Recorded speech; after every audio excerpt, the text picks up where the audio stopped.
Okay, well, let me get going.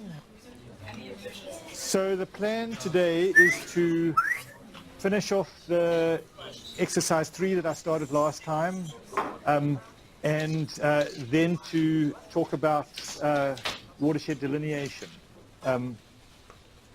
So what I've got on the screen here is the point that we ended last class.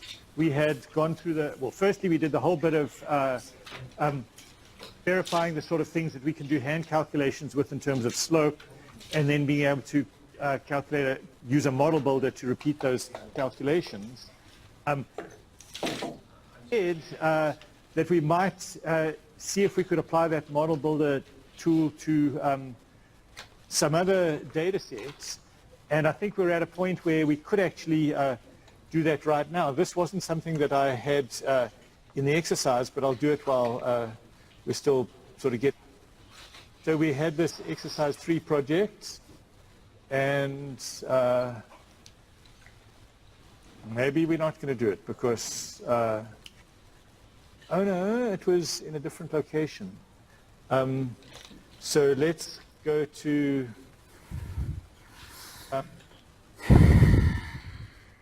I'm going to, where do I add a new tool set? That's not what I want to do.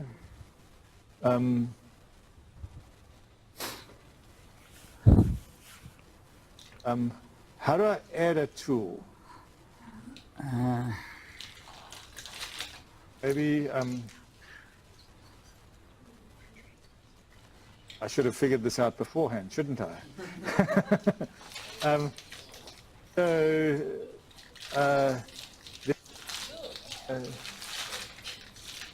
Tools, toolboxes. These are the toolboxes that are part of Esri. Portal, ready to, that's not what we want. I'm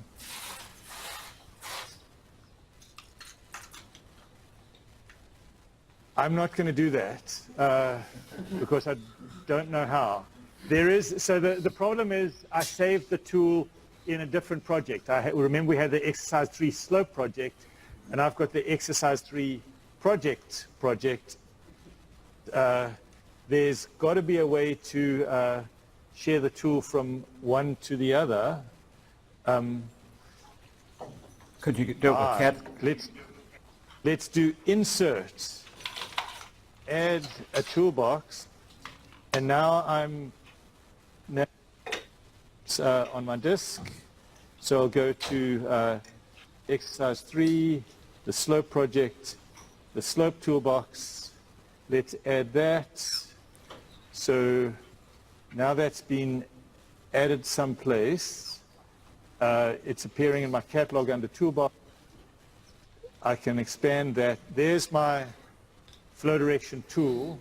So if I then wanted to use that tool to calculate the flow directions for this new digital elevation data that we had in over the San Marcos Basin, I can open that and I find myself thwarted once again because this tool was written to take inputs from an ASCII file, and my DEM here is just a regular DEM, not an ASCII file. So I would have to edit it, which may also be more trouble than it's worth. But since I've got myself into this hole, I better dig myself out of it. So let's edit that and get rid of the that project wasn't a bad good. Could you just add the DEM to the display and connect it up that way? I might be able to. I'm going to have to connect it to all of the tools. So let's not save these changes. Edit that. So let's if I click on this input and tell it to instead be the DEM that I'm working with, so I'm going to take this projected DEM and see if I can drag it on here.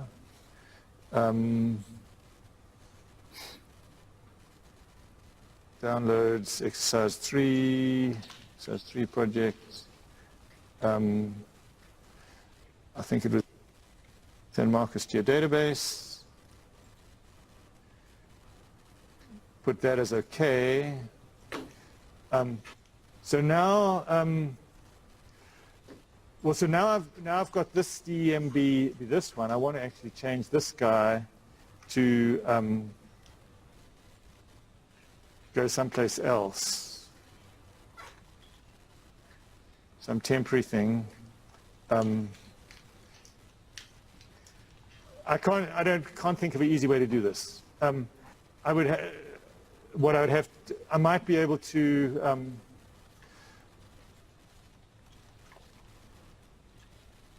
export that raster as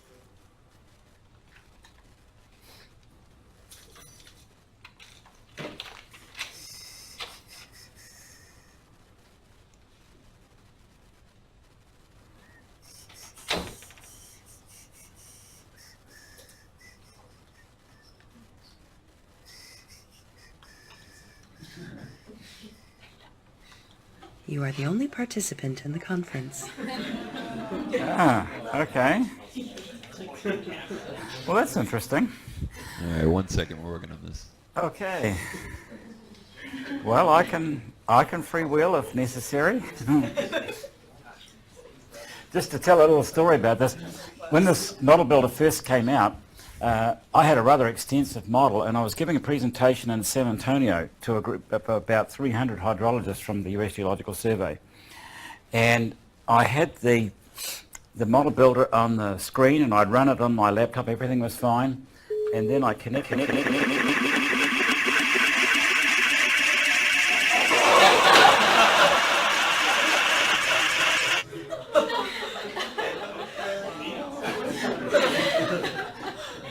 This is a really weird day. Anyway, I connected it to the video projector, and I hit the run button, and because of something about the way the video projector worked with the computer, it froze. The red box froze on the very first execute. So now I'm standing in front of 300 people. There's a what do you call those things? The sand timer thing, that indicates that things are working. So I said, well, now while that's processing, why don't we step through all this and look at all the boxes? So I talked through all the boxes, and just as I got near the end, this whole egg timer thing just started to shake and the whole screen shook. And I said, well, no, look, it looks like it's finished now. Why don't we go and look at the results? I'm praying, they're there. And I looked, and sure enough, yeah, they were there. The results were there. So I just kept on going through it. Another time I was doing a story like this, actually Esri had a federal user conference in Washington, and I was running actually the same model. And at a certain point, HEC-RAS was supposed to do something, but the Esri people hadn't been able to make HEC-RAS do this thing. So I'm here, and I'm in front of, 1,800 people or something, and I'm saying, oh, now look, HEC-RAS is doing its water surface profile computation now, and it stopped for a little while, and then it went on, and did everything like what it was supposed to do. And about 3 months later, I learned that all they did was put a 10-second timer in there just to stop the thing for 10 seconds and move on. And then they didn't tell me, so I was presenting this whole thing, and there wasn't actually anything behind the scenes. But hey, what can you say? Okay, is this a great country or what? Okay, so the screen is being shared. Stop sharing. Looks like we're connecting again. Please, right? I'm pressing the call. Well, what I can do is to... You are the only participant in the conference. I can go to my website, and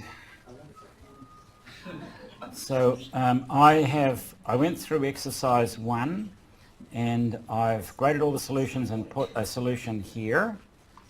So this is my solution to exercise 1, and I've got all the little marks, the north, south, east and west and so on, and estimating the chart, pan evaporation and so on. And also, why don't we, I'll just get the slide set here so that if I've got to take over I can do that. We've done this together enough that I know the story pretty well.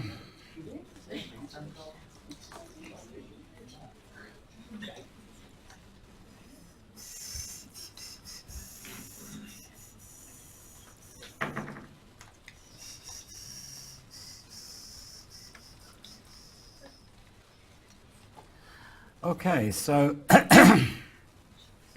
why don't we just continue on here? So I'll continue on with the lecture and then we'll see what works out later. So the purpose of this lecture is to talk about the use of elevation models and how watersheds and stream networks are derived from them. And Dr. Tarberton has pointed you here to a set of readings that are associated with the hydrology tools in ArcGIS, and there's a whole series of them here that we would like you to just go through and look at each of these things in sequence. This is a well thought out process that's been going for a long time. There's a few new wrinkles in it that we've mentioned, like adding the D-infinity flow direction tool and some others that we'll use in flood mapping, but other than that, this is a process that's been established and you'll benefit from learning from it. So topography defines watersheds, which are fundamentally the most basic hydrologic landscape elements. Okay, well that sounds good. What you see here is a stream that's been laid out on a digital raster graphic map. This is a USGS digital raster graphic map that's being used as the background here. And these kinky little lines here come about because this is a cell-to-cell connection. So this is the 8-direction pour-point model. The water goes from one cell to the next cell, and you follow them down. It makes a kind of a network across the landscape. In addition to that, this drainage area that goes around the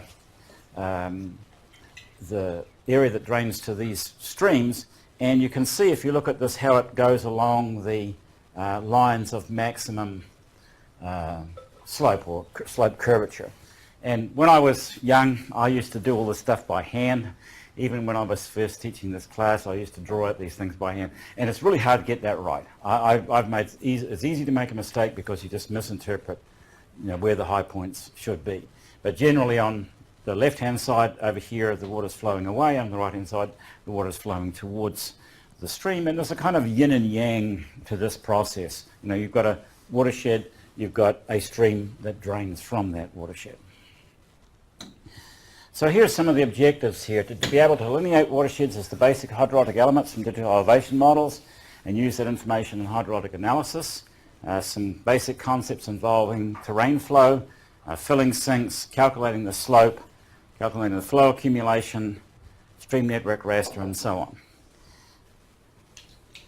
So, well, this is another intro here.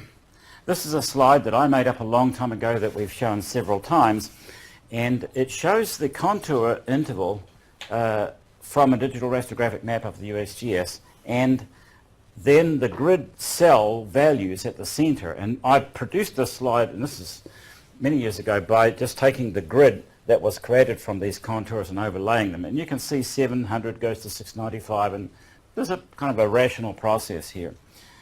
By taking that gridded information, we can then derive from that a number of things, and most importantly, we want to be able to understand, first of all, to go from the raw DEM to pit removal or pit filling. And the pit filling comes about because you have cells and they're in the center, there's a hole or there's a low point. And if you don't pit fill, what happens is the water just goes there and it stops. And so you have points in the landscape that effectively represent like holes, and the water can just go straight down the hole and disappear. And it... Hello, we're back. Well, I was in the middle of pit filling, so I'll just let you know that I've gotten up to the point where it says terrain flow information model for deriving channels, watersheds, and flow-related systems in the lecture. Okay, so can you get back onto Adobe Connect and see where we were with the exercise? Yes, well, we're back with the computer program, right? This is still where we were. Yes. Yeah, okay. So this is still where we were. On this, realizing that it was a poor thing to try and do, because when we wrote this model builder sequence, we took as our input an ASCII file, and the DEM file I have here is not an ASCII file, so I'd have to do work to get it into an ASCII file to be able to use. I'm going to instead close out of this tool and get back to this map. And I think where we ended last exercise, we had just done the zonal statistics, which we had calculated for each of these subwatersheds, labeled with a unique identifier, the area statistics. So we, the average of the digital elevation model over the area, which is the mean, then the other statistics, the range, minimum to the minimum and the maximum standard deviation. David, before you go on, could I just point out something here? So the red dots in this map are the stream gauges that you put on the map in exercise 2. So in the watersheds that you see defined from those are produced by the process that Dr. Tarberton is going to describe. And the blue dots are the locations of rain gauges that will serve as the points for interpolation of rainfall in a part that comes towards the latter part of this exercise. So this is building on what you already did in exercise 2 and showing how to do some hydrologic analysis on top of that. Okay.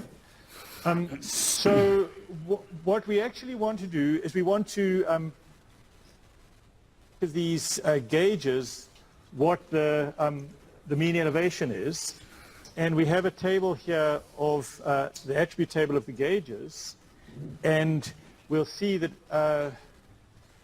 one of the quantities, maybe of the gauges, it was the attribute table of the subwatersheds. One of the quantities involved is the site identifier of the gauge, site name of the gauge, and hydro ID. We want to basically really associate these, our average elevations. Now you could say, well, if you've just got 6 things, I can go and match these numbers up. The first one, Plum Creek at Lockhart, is going to have these quantities. But if you've got hundreds, or you really want to be able to use a database functionality to map those up, referred to as a join. So if you look at the instructions on page 41, it talks about doing a join, and I do that by right-clicking and say joins and relates and add a join, and it tells me the layer or the table that I'm working with, which is subwatershed. The join field I'm going to use is called hydro ID.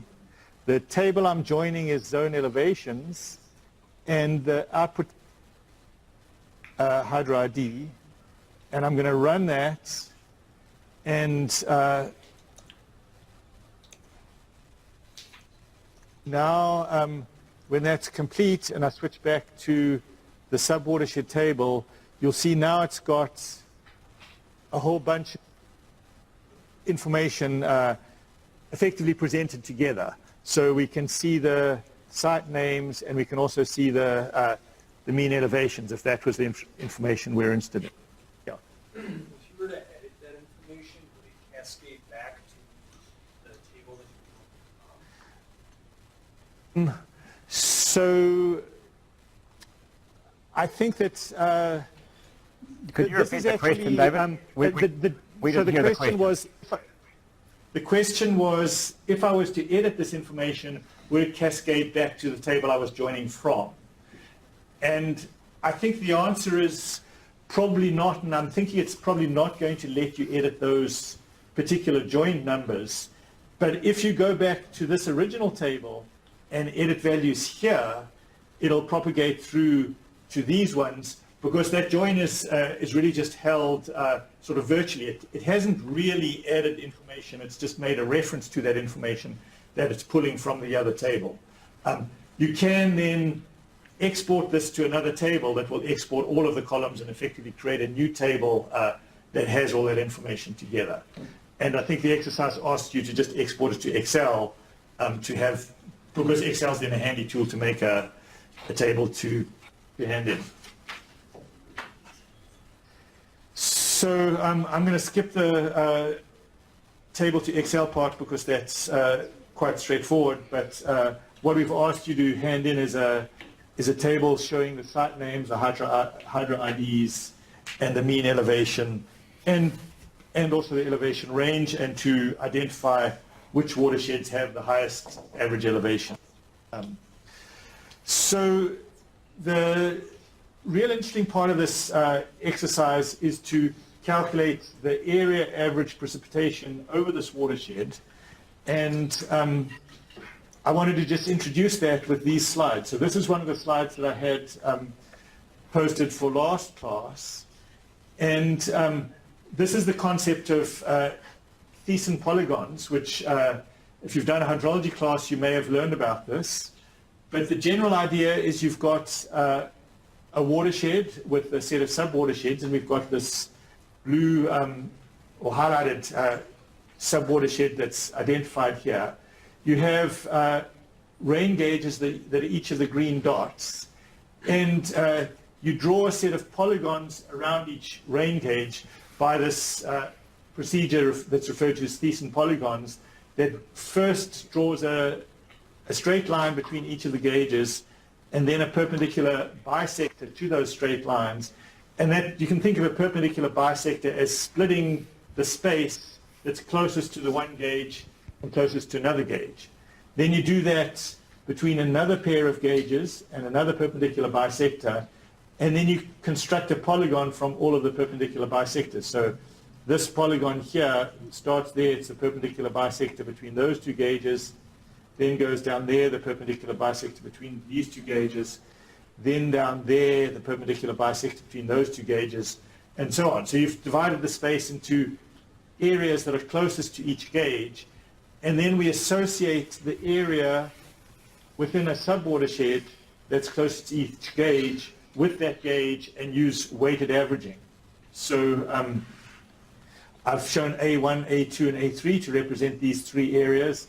I'm saying the precipitation at location 1 times A1 plus the precipitation at location 2 times A2 plus the precipitation 3 times A3 divided by the sum of the areas gives me the precipitation for that subwatershed. So that's the general idea of this approach, and it would be applied to all of the subwatersheds. So you'd repeat it for all of them, and that's why we want to be able to do it in a sort of computer to avoid the tedium of doing this, because if we do this by hand, it's, I guess, tedious. So there's the general idea of how we're going to apply it in tables. We're going to first construct the Thiessen polygons, and intersect those with our subwatersheds. Then we're going to evaluate the A by P product, which is something we'll do in a table here. So I've got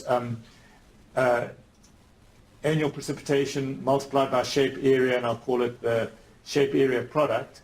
I'll then summarize that by each subwatershed, and then I'll effectively evaluate this formula, which is the general formula applied to each subwatershed for all of the subwatersheds. So it's sort of guiding you through a fairly intricate sort of geospatial calculation and showing how you can do it with ArcGIS. So to try and see if I can pull that off over here, first thing we need to do is actually come up with the Thiessen polygons. So I need to find the Thiessen polygon tool. So let's look for another tool, and now that I've told you that this is what the name of it is, we can create Thiessen polygons. The input features are going to be my precipitation stations, the output class, I'm going to put in my base map, and I'm going to call it Thiessen Poly. And this is an important thing that you want to do, is you want the other attributes in this precipitation table to come along with you, because if we look at that attribute table, we'll see that we've got things like the annual precipitation. If I was calculating this only with the feature ID, it would just record these numbers. So I want to record all the fields so that I get the annual precipitation. So that's the change to the default that we do. Then I run that tool, and in a minute, we see that. So there are your Thiessen polygons. If anybody's done this by hand or by pencil, you'll know that this was a lot quicker. So maybe I want to make them transparent, with black outline, so that I can see where they sit over the watersheds. And let me also take my subwatersheds and give them a color scheme. Let's go back to, say, have unique values, and maybe that sort of color scheme. I think you have to add all fields, add all down the bottom. Yeah. Where, click there. Maybe just above that. Yeah, down. Yeah, there, in there. Or the next. Yeah, there. Okay, so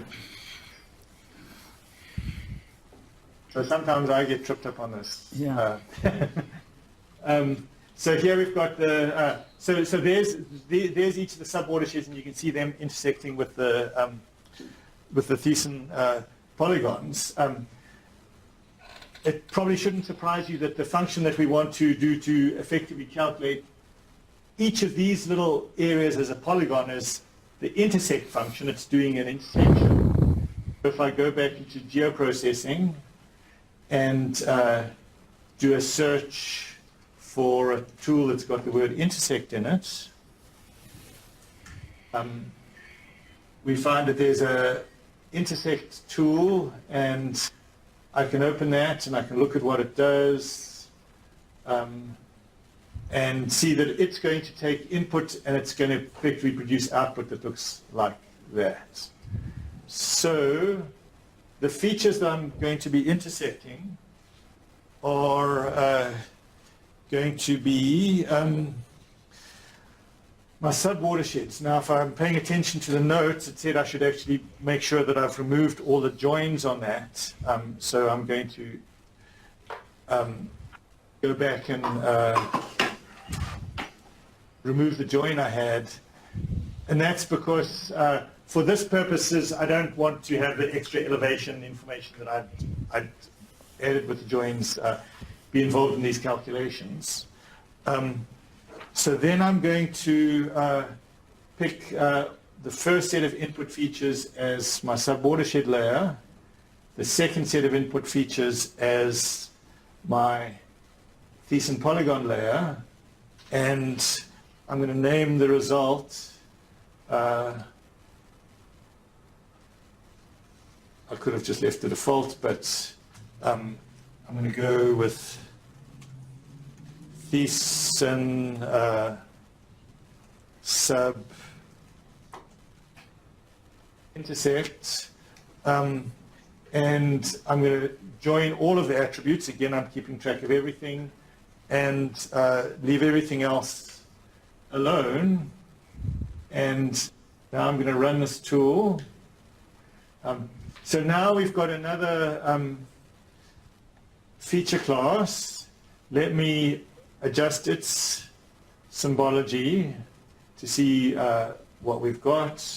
So let's have, again, unique values for each of these things.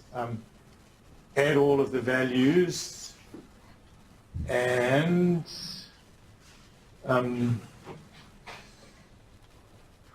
okay, so the field I want is not the feature ID, but I want to use let me go with the co-op ID, which is the ID associated with the rain gauges, and use that in the symbolization.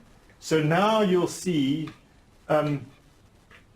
effectively all of the area that's within a single polygon has the same identifier indicating it's associated with the appropriate rain gauge, but there's been intersections, so it's split up this subwatershed that we're focusing on into 3 parts. And if we look at this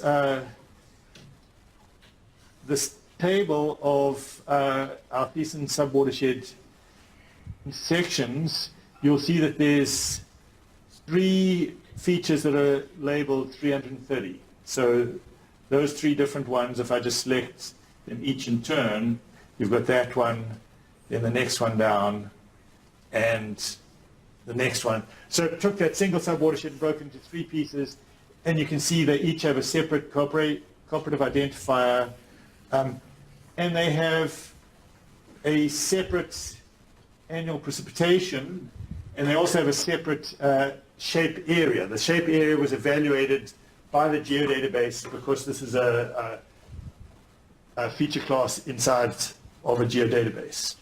So now we're going to work on this table to effectively calculate the product between our precipitation values and our areas that we're going to then be using in the numerator in that in this formula that I showed. So the formula's got a product of area and precipitation. So to do that, I need a field to put the result in. So I'm going to add a field here. Now this is a thing that sometimes turned out to be a little bit tricky, so I'm going to hope and pray that it works.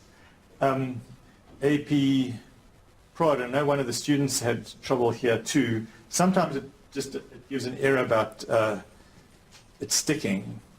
You want to double click on that to make it a floating point value, because we're doing multiplications with floating point values. And now we're going to save the result, and that persisted there. Sometimes that was troublesome. If it's troublesome, I found just closing the tables and closing ArcGIS and trying again seemed to work. I'm going to save my project just for good measure. And if I now close out of the fields view and go to the right of this table view, you'll see there's a new field created that's got null values. So I can actually do calculations in these tables by right-clicking and saying, calculate this field. And you have to clear first, David, otherwise you'll only do one calculation. Good point. So I would have only done the calculation for this particular feature, which is not what I want to do. So clear that. So now it's asking me to evaluate an expression. It says AP product equals, and I'm going to find here the things that I want. Annual precipitation inches multiplied by, double click on, oops, I only do it once. So let's go and get it once, multiplied by the shape area. So it's going to effectively evaluate this expression. It seems to be telling me I can put any Python 3 language expression in here. And I guess this is a special case of that, with the exclamation points telling me the results from that layer. And I can run that calculation, and now you can see the values got filled in. So this is the product of the shape area and the precipitation.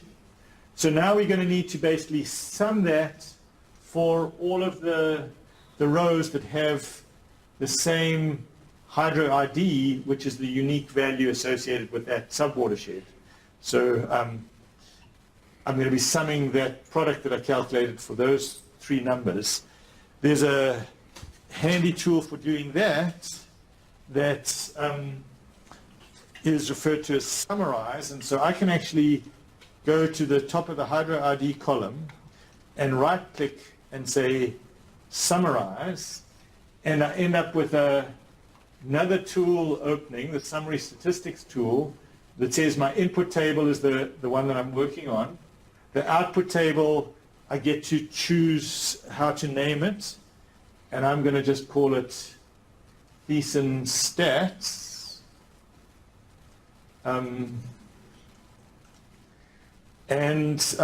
I get to choose which fields I want to be summarizing on. So I want to summarize the shape area, and I also want to summarize the product of area with precipitation that I named AP product. This case field here is hydro ID, and that was already filled in because I right-clicked and opened the tool by using that column. If I'd done it on a different column, I could switch it there. So that says it's going to treat as separate cases unique values of hydro ID, and it's going to evaluate those sums, and it's going to put that in a different table. That seems a little bit difficult to grasp. You can click on this help and read about what it's doing. Maybe it'll become clear when we run it. So let's run it.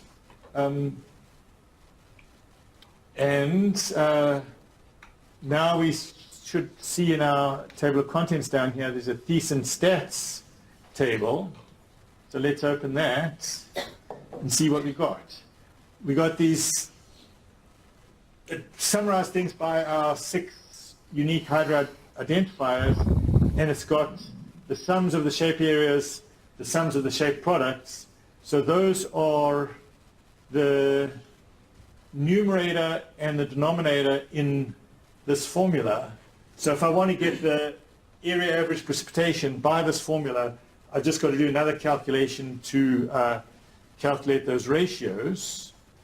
So,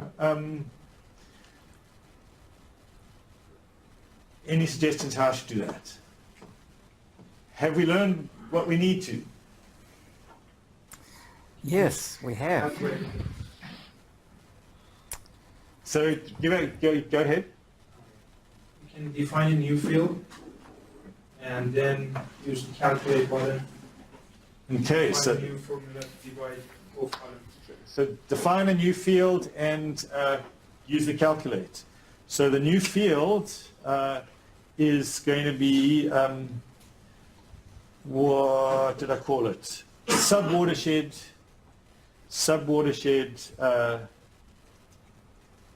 precipitation in inches. So I came up with that name. And I'm also wanting it to be floating point, so click on that. Save that in the table, and then switch back to the table view. There is this empty field. I can calculate that field, and I'm going to evaluate the expression of the sum of the product divided by the sum of the shape area, and run that tool. And now I've got the subwatershed precipitation in for each hydro ID. So you can see they range from about 36 inches to 40 inches.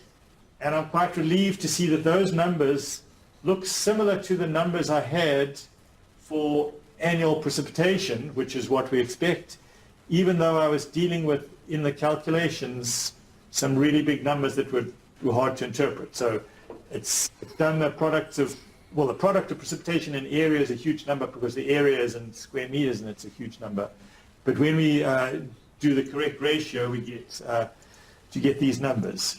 So one of the things the homework asks you then is to turn in a table giving the hydro ID, the name, and the mean precipitation by the Thiessen method for each subwatershed. So how are we going to get the name? We've got a table that's got hydro ID and subwatershed precipitation. What did we learn that can get us the name? Join. Join. Great. So I could actually just do a join on this table, joins and relates, add a join, and the join field, I'm going to use hydro ID. The table, I'm going to go back to my subwatersheds, use hydro ID, run that join, and now I've got a column that's got the names in it, and it's got a bunch of other sundry stuff that I don't immediately need. So then I could export this to Excel and delete the columns I don't want and make a pretty table to put in what you handed. So that's the way to get an area average precipitation, and it's involved sort of feature-based calculations, raster-based calculations, and hopefully you've learned some of the things you can do by sort of thinking through the sort of database perspective on that calculation.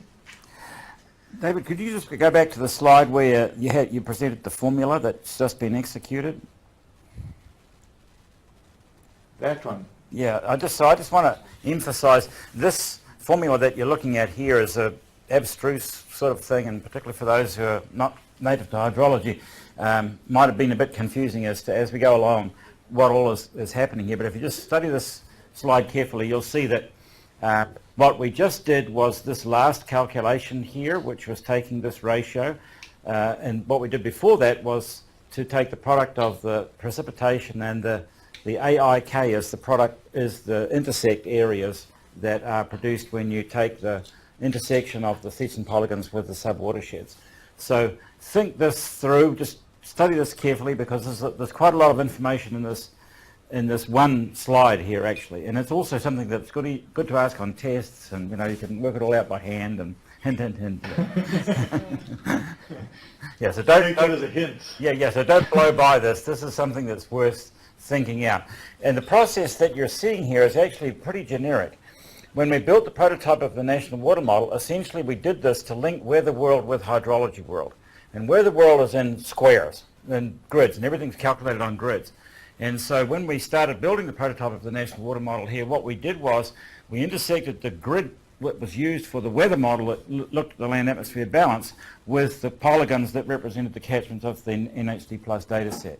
And then we took all these intersected areas here and we did a geographic transformation of the runoff that came from the weather model and made that runoff coming into the catchments. And so this process goes on all the time, every day now, as the National Water Model runs. An effort like this that goes from precipitation world essentially into runoff world by doing a geographic transformation like what you see here. Okay, thank you. That's one of the reasons why we wanted to take the pain to subject you all to this. Yeah. The last thing I have in this exercise is what if you didn't want to make the assumption that effectively the precipitation is constant over a polygon, or the precipitation at any point in the polygon is associated with the nearest gauge, but instead you wanted to recognize that precipitation may be a smoother surface. So that's a slightly different perspective on the interpolation problem. The polygon approach you can think of as akin to a nearest neighbor. We're taking any point in space and saying the nearest range gauge is what the rainfall is here. But as you just sort of step from one side of the line to the other, the rain isn't going to jump in a step. It's going to perhaps move in a more smooth surface. So that gets us into this question of interpolation. And if you look at page 52 of the exercise, it lists many of the interpolation functions that are available. if you actually read up about interpolation, you'll see that something called empirical Bayesian kriging is something that's kind of popular amongst the statisticians. I went through in the exercise and found the empirical Bayesian kriging function in ArcGIS and tried it out, and there were two problems I had with it. The first was it takes a really long time. I had to actually set it running when I was preparing this exercise, go and have dinner, and come back, and then it was done. So that, I guess I can live with that if it's going to give me a really good result. But then I got the picture that's in the exercise, and it's got a little bit of jaggediness to it. So that was a little bit not as pleasing as I might have liked. So I'll just show that in the exercise. Because I had to run it over dinner, I'm not going to run it here because we're late enough in this class as it is. But you get this sort of picture that's got some sort of jaggedy edges to it, and I'm not quite sure what it's doing. There's of course a possibility that I wasn't setting it up right, but so we don't know about that. But the method that I did use effectively to do this is the spline approach. So I'm going to actually just go back and find another tool, and I'm going to look for spline, which is a simpler and very popular interpolation method. You can input point features, and I'm going to put my precipitation gauges. The values that I'm going to be working with are going to have to be my precipitation values, the Z field. The output is going to be a raster, so I can choose what I call it.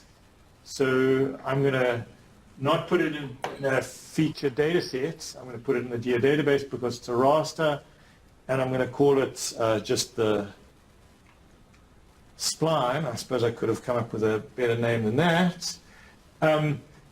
You get to choose the cell size. So this is where if you choose a small cell size, you'll get a bigger file to deal with, but it'll be more precise. You choose a large cell size, you've got sort of approximation. Remember I showed that slide that conveyed the concept of generalization. I'm going to go with a relatively small cell size of 100 meters, and you can choose things like the type of spline, and I'm going to go with a tension spline because that tends to not sort of go out of bounds from the range of the data a bit more. That's really just a sort of an experimental observation. And I'm going to leave the weights as whatever the defaults were, and I'm going to run that. So when that finishes, we had a new layer got added that's called spline. Let me turn these other ones above it off so that we can see what's going on. So get rid of the Thiessen polygons, get rid of the intersections. So there you've got your spline surface. Perhaps I do want my subwatersheds, but maybe I want them symbolized so that they're hollow again. So if I switched back from unique values to a single symbol for the subwatersheds and went with something that was transparent, and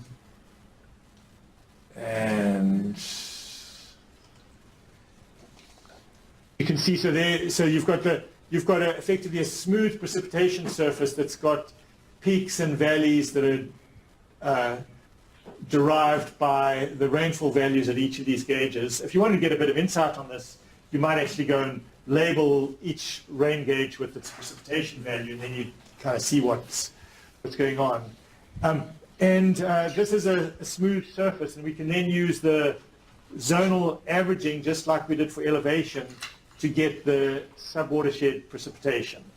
And the exercise asks you to do that, and then also report which subwatershed has the highest precipitation using the spline approach. So with that, you've got a number of different ways of getting at precipitation, you've learned how to do some sort of zonal statistics and relate raster data to vector data in some quite interesting ways. So that's the end of that exercise. Any questions before I move on? I think we're all good here. We're all good. Okay. So let's go back to this topic. So this is now talking about using a digital elevation model like we saw we had for the San Marcos watershed, and then delineating streams and watersheds. That's another one of the common and popular things we do in this class. And there's actually some quite nice help information written for ArcGIS that goes through the details. So I've got the link here to that. And there's the hydrology tool set that goes through many of the concepts like fill, flow direction, flow accumulation that we'll be introducing. And the first group tells you how to use the tools. The second group is explaining what they're actually doing. So I'd like you to read and understand, or try and understand as best you can, both sets. And the lecture will sort of touch on some of the key concepts. And then when we work on the next exercise, we'll get into some of the key concepts. So the basic idea is that topography defines watersheds, which are fundamentally the most basic hydrologic landscape unit. So we've been talking about a watershed, and it's all of the area draining to a designated outlet point. And you can say start from that outlet, move uphill, trying to follow perpendicular to the contours and delineate the watershed, or you can try and figure out an automated way to do it, and that's what's happened here and what we're going to do. So this is what we'd like you to know by the end of this, is really be able to delineate watersheds as the basic model elements from digital elevation models using GIS tools, and to use that in a hydrologic analysis. So explaining the basic concepts, identifying and fill sinks, calculate slope, calculate flow accumulation, which is what comes next after calculating the flow direction, identify a stream network raster based on a flow accumulation threshold, and then describe the sequence of steps involved. So this is what we'll cover, and given that we spent a whole lot of time on the exercise as well as dealing with technology, I'm not going to get through it all today. So we'll just get how far we go, and I'll pick up from that in the next class. There's a question, Paris? Go ahead. Go to the previous one, David. Okay. Can I go back one more? Yes? You were telling that we can find out the direction of stream flows and how is the elevation, the slope. So can you just... Yeah, let me just postpone the question, Paris. As you go through this, I think the answer to that question will become clear. Yeah, so the question, David, was how do you sort of infer slope and flow direction from elevation in that diagram? But as we go through this, I think the logic will get clear. Yeah, so we'll get there. Yeah. So the starting point is of all of this work is a grid digital elevation model. We've sort of seen this slide before. We've got elevation values on grid cells. And the sort of short answer to this question is coming up as you identify the neighboring grid cells, and you find the steepest downward slope, and you get the D8 flow direction. And then you follow all of those arrows, and you count how many grid cells drain into it. And then you'll get the flow accumulation and be able to delineate channel networks. So I like to think of this as a terrain flow information model, because it starts from a raw digital elevation model. It ends up removing pits, and we'll learn in a bit what those are, calculating the flow field that represents where the flow direction is, and then from that deriving a whole bunch of other useful information. And that's, you start with a dumb or naive data structure, and you end up with a fairly rich data structure that's got streams, subwatersheds, and they're all connected together, you can get other interesting derivative information from it. So you never would have thought when you started that you can get so much information just from elevation values on a grid. So the first thing you have to do is pit removal, and we have to do that because sometimes in the creation of these digital elevation models, you end up with spurious values. Here we depict a low cell value that the water from here couldn't flow anywhere. Maybe it really is a mine shaft, but it's more likely an error in our DEM. And if we're going to say where the water flows, we have to fill it up. So a pit is a set of one or more cells which has no downstream cells. And unless they are removed, they'll end up with water that flows down here effectively getting stuck, and you end up with holes in your watershed. So the general way we do it is by pit filling, which is to increase the elevation. So here we've got a pit that's too low. Here we've got a little bit of a barrier. For both cases, we sort of fill it up. So here you might end up filling more than one cell, and here you just end up filling a single grid cell. If you look at that in sort of numbers on a grid, on the left side, I've got some numbers that I set up to sort of depict a digital elevation model. You can see they're sort of made up. You'd never get so many sevens with not being made up. And you can see this area that's shaded in green. If you look carefully around the edge, you'll find that all of the edge cells are higher than the cells inside the red line around these green cells. So this is an area that's the water can't flow anywhere out of that. So that's a pit. And this is a pit that's comprised of multiple grid cells. This is a pit that's comprised of just one single grid cell because there's higher elevation values around that. One of the things we like to ask in tests is also give you a grid of numbers like that and try and identify the pits. So this is a sort of skill we want. We want you to sort of get a feel for how topography is represented in terms of this grid and where there are some of these issues we have to deal with. Also, if you scan around this one here, you'll find that the lowest point along the edge is this single value of 10. So that's referred to as a pour point, and that's what's sort of highlighted here with the green. And if we want to effectively fill up this pit, we have to change the elevation values, all raising them up from what they were to the pour point elevation. So you effectively change all of those values to 10. The single value here, you change it to 14. And now we've got a surface where there's no grid cell that has completely higher grid cells surrounding it. They could either be of equal elevation or lower elevation, and there's always a path where you don't have to go uphill to get to the edge of the domain. That's then referred to as a hydrologically conditioned digital elevation model. So the pit filling process is one way of getting it to be hydrologically conditioned.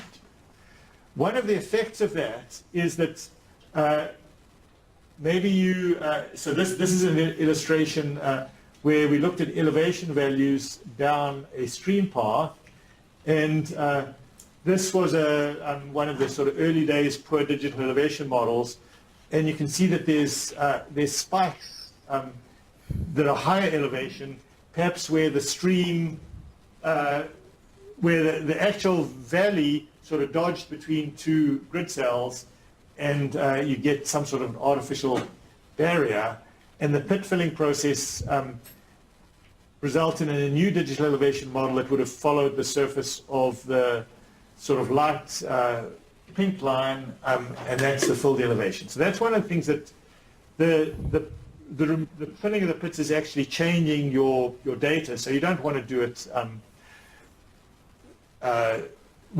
without recognizing that that's what you're actually doing. Once you've got a hydrologically conditioned digital elevation model, We want to then figure out where the water is going. What's our flow field? And we talked about this before. I called it hydrologic slope, or the D8 flow direction model. So you look at a single cell in the middle, and you examine all of the 8 cells around it. You evaluate the slope going to each of those ones, and you pick the steepest slope. In this case, it's the 0.5. These are the same numbers we saw before. And you would then encode the flow direction as a value of 4. So I could look at this entire grid, and numerically, if you look at the result, you'll just see numbers, 1, 2, 4, 8, and so on. But you should think of those as representing arrows that represent a flow direction. We don't have an easy way to visualize arrows like this in ArcGIS. Did you have a question there? Okay, I thought I had something. So that's the step for calculating flow directions. And if you visualize that, this is what you get. And we were actually seeing that visualization in the tool that we ran last time. Now with a flow direction calculated for each grid cell, you can think of it connecting the grid cell to one of its neighbors. So rather than depicting arrows, here I've depicted this grid cell drains to that grid cell, drains to that grid cell, drains to that grid cell, and eventually it leaves the domain. So if you visualize it like this, you can see that what started out as grid cells is really a connected network. And you could say, okay, well, all of this area is connected together, and then there's a separate network here that drains someplace else. So those could be separate watersheds in this space. You can also start looking at some of the grid cells and say, can I count how many grid cells are draining through or into each grid cell? So that's the concept of flow accumulation. And as it is evaluated here, it counts the number of grid cells that drain into any other grid cells. So if I pick this one that's sort of second from the top and second from the left, it has the top one and the one immediately to the left draining into it. So it's got a flow accumulation of 2. If a grid cell has nothing draining into it, it has a flow accumulation of 0. When you look at it in ArcGIS, you'll just see numbers. You won't actually see the lines connecting them, but those lines connecting them would be represented by the flow direction grid and implied network. So you can go to, for example, where I've got a value of 10, and think about how did we come up with 10 grid cells draining into it. And I can see that there's 2 grid cells that drain into it plus itself, so that's 3. This one has 2 grid cells draining into it plus itself, that's 3, so it's 6. This has 2 grid cells plus the one that plus itself is 3, so that's 9. And then this grid cell drains in here. So there's a total of 10. Or you can go around and count the 2 plus 2 plus 2 plus 0, and then 1, 2, 3, 4 grid cells drain into it. And that's so get yourself familiar with doing that sort of calculation so that you can understand this concept. You'll see here that you pretty quickly get up to fairly large values, and this inspires the mapping of stream networks based on a threshold of these flow accumulation values. So here I identified all of the grid cells where flow accumulation was greater than 10, and in this case it's just these 3 cells, and we would say we would map a single stream. It's hard to say a single stream is a stream network, but if you're dealing with a bigger area, it would be a stream network that's based on applying a drainage area threshold. So that's the sort of simplest approach that's used in ArcGIS to map and define streams. If you choose to use the software that I wrote rather than ArcGIS, we adopted a slightly different convention. Rather than we basically counted the grid cell itself when we were doing flow accumulation. So here, this one 3, we've got these two drain in plus the area itself. It's really just the ArcGIS flow accumulation plus 1. When I was programming it, that seemed a little bit more logical to me. Count the cell itself plus those two. So this 11 is 3 plus 3 plus 3 plus 1, which gives you 10 plus itself.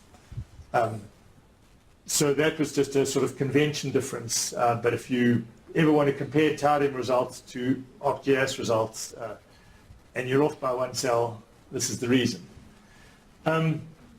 There's also a difference that I chose, or actually adopted, a convention that I read in a paper by Larry Band that just enumerated flow directions, again counterclockwise from east, 1, 2, 3, 4, round to 8, whereas Esri adopted this 1, 2, 4, 8, 16, going in the other direction and in powers of 2. Again, a different convention. You know why they did that? So the question was, do I know why they did that? I don't really know why. One guess you could take that has a bit of plausibility to it is that if you think of binary numbers, 1, and you've got 8 bits, you can think of putting a 1 in the place for each bit. So 1 is represented in binary as 7 zeros 1, 2 is 6 zeros 1 0, 4 is 5 zeros 1 0 0. So it's just sort of putting a bit together there, and that would also allow you the capability to have flow in multiple directions by just putting a bit 1 1 1 where all those flow directions are. It doesn't tell you how to proportion amongst those flows, but it admits at least that the flow to be split. So that's possibly why they did it, but I don't really know. That makes We'd sense. have to find the programmer and ask him. And probably long gone. So once we've got flow direction, flow accumulation defined, you could,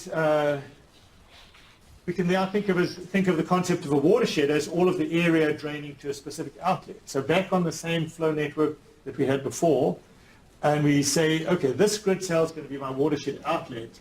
If I identify all of the cells that drain to that, I can map a watershed.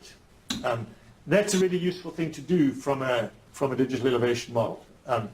You probably wouldn't want to do it with a digital elevation model that's only 5 cells on the side, but you might want to do it for something bigger. So here I've calculated flow directions, I've calculated flow accumulation, we've applied a threshold, and the dark blue cells are threshold greater than, I forget the value I used, probably something like 1,000. The light blue cells are all of the cells that drain to this outlet less than that threshold, and that's a watershed and associated streams. This is all calculated in representing the streams and their watersheds as rasters, as the sort of grid perspective on the world. You can also identify the individual segments. So if you map individual streams like this, you can detect when there's a junction and effectively number the segments differently, and that'll start building up a data set that you can sort of associate each, you can then convert each stream segments to a feature or an object and start linking things together. So you can get stream segments, convert them to vectors. So this is going to be quite handy. The sort of graph, the background is showing the streams as grid cells in the raster representation, and then you can effectively join together each of the centers of them and draw a line through them, and that becomes a vector representation of the stream network, which effectively spans a larger area and gets to the vectorized approach that we can work with. So this shows the sort of drainage lines drawn through the centers of each cells, drain points at the outlet cells of each subwatershed that can then define catchments. So we've sort of shown this idea of catchments that we got from the watershed boundary data set, and when we were establishing our San Marcos base map, we had the sort of HUC 8 basin, then the HUC 10 subbasins, the HUC 12 subwatersheds, and then we had the catchments, which were the area draining to each stream segment. And that's what happens here. So the idea is that for every stream segment, there is corresponding catchment that is the area that drains to it. And you can think of the catchments as a tessellation of the landscape. Now, tessellation is a dividing of an area into pieces that sort of fit together perfectly, like a jigsaw puzzle. So it'd be interesting one day to go and cut these out and make a jigsaw puzzle and throw it at you and say, here's a hydrologic jigsaw puzzle, put it together. But it's been constructed through a set of physical rules that basically is saying that water is flowing from this grid cell to that grid cell in the steepest downslope direction in a very orderly way. You can then convert those catchments into polygons. So you start out with them being raster grid cell values, and you end up with a vector polygon representation of those catchments. So this sort of depicts the catchments, and they have a sort of a square stair-stepped representation because they bounded at the edges of the grid cells involved. But if you look at them out at sort of a distant zoom level, they just look like catchments. There's also a bit of a terminology here that's involved. We think of the catchment as the area draining directly to a stream segment. We can also go with certain stream gauges, and we define a subwatershed as the area draining directly to a stream gauge, possibly through many stream segments, but without passing through any other stream gauge. We define a watershed as the entire area, and that's this bit outlined in yellow, to a stream gauge to other subwatersheds. So subwatersheds are non-overlapping watersheds, may be overlapping or nested because the watershed draining to this stream gauge is included in the watershed draining to that stream gauge, and the watershed draining to that stream gauge. So that's some of the terminology that we try and use to effectively create the concepts of the area draining to each stream segment, and also the concepts of watershed and subwatersheds. If you encounter this terminology, you have to keep your wits about you, though, because that's not a sort of universal usage of the language. Sometimes people just refer to subwatershed as something smaller than a watershed. So, yeah, you just have to be careful.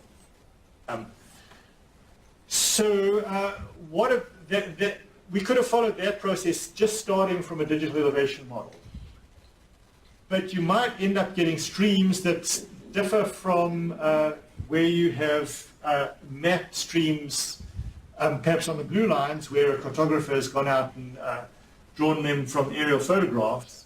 So there are approaches to effectively take the vector stream information that's been mapped and digitized and reconcile it with the DEM. So that's referred to as burning in the stream. So you take a mapped stream network, raise the off-stream cells by an arbitrary increment, burn in the streams, and calculate the flow directions that way, and you sort of coerce them to follow along the streams. You can also use an approach referred to as a GRI here, which was developed by a student in Dr. Maidman's class many years ago. That sort of burns in where there's streams, but also tapers the topography off to the side to make it sort of better agree with the surrounding topography. So those are some of the refinements that one can do to effectively try and reconcile vector stream information with raster stream information. And sometimes GIS people will sort of debate whether one approach is better than the other. And I've kind of resolved that debate by saying it depends on which information you think is more reliable. If you've got a really good digital elevation model and poor stream network data, then you probably should not do burning in and believe the digital elevation model.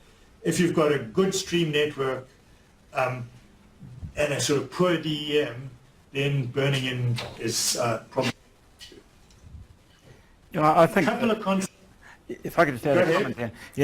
Yeah, we've really struggled with this over the last couple of years as we've tried to use LiDAR. I mean, LiDAR is a much more resolved elevation model.